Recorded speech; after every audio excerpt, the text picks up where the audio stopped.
ಬರುವಾಗ ನಾವು ಯಾವಾಗಲೂ ಯಾವ ಕಡೆ ಹೋಗ್ಬೇಕು, ಎಡ ಭಾಗದಲ್ಲಿ ಮಾತ್ರ ಹೋಗ್ತಾ ಇರಬೇಕು. ಅವರು ಬರೋರು ಎಡ ಭಾಗದಲ್ಲಿ ಹೋಗ್ತಾ ಇರ್ತಾರೆ. ಅವಾಗ ನಮಗೆ ಒಂದಕ್ಕೊಂದು ಕ್ಲಾಶ್ ಆಗಲ್ಲ, ಅಪಘಾತ ಉಂಟಾಗಲ್ಲ.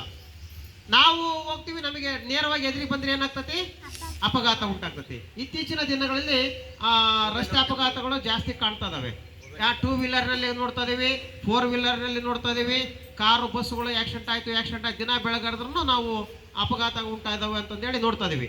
ಯಾಕಪ್ಪ ಅಂತಂದ್ರೆ ನಮ್ಮಲ್ಲಿ ಈ ರಸ್ತೆಯ ನಿಯಮಗಳು ಸರಿಯಾಗಿ ಪರಿಚಯ ಇಲ್ಲದೆ ಇರೋದ್ರಿಂದ ಈ ಸಿಟಿಗಳಿಗೆ ಹೋಗ್ತೀವಿ ನಾವು, ನಗರ ಪ್ರದೇಶದಲ್ಲಿ ಎಡ ಹೆಂಗ್ ಬೇಕಂಗ ಹೋಗ್ಬಾರ್ದು. ನಾವು ಎಡ ಫುಟ್ಪಾತ್ ಅಂತ ಕರಿತೀವಿ, ಫುಟ್ಪಾತ್ನಲ್ಲೇ ನಡಿಬೇಕು, ರಸ್ತೆ ಇಳಿಬಾರ್ದು, ನಾವು ಎಡ ಭಾಗದಲ್ಲಿನೇ ನಡಿಬೇಕು.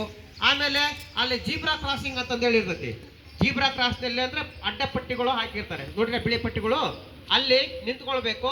ಎಡ ಮತ್ತು ಬಲ ಎರಡು ಕಡೆಗೆ ನೋಡ್ಬೇಕು. ರಸ್ತೆಗಳು ರಸ್ತೆಯಲ್ಲಿ ವಾಹನಗಳು ದಾಟ್ತವೆ ಅನ್ನೋ ಅಂತಂದೇಳಿ ನೋಡ್ಬೇಕು.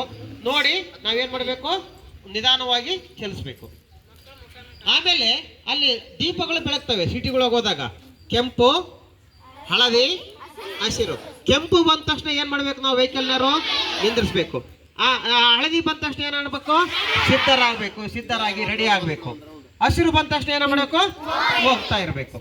ಆಮೇಲೆ ನಾವು ವಾಹನದಲ್ಲಿ ಹೋಗುವಾಗ ಪಾಟಿ ಕೈಚಲ್ ಹಾಕ್ಯಂದ್ರೆ ಒಂದು ಸಿಂಬಲ್ ನೋಡ್ತೀವಿ ನಾವು.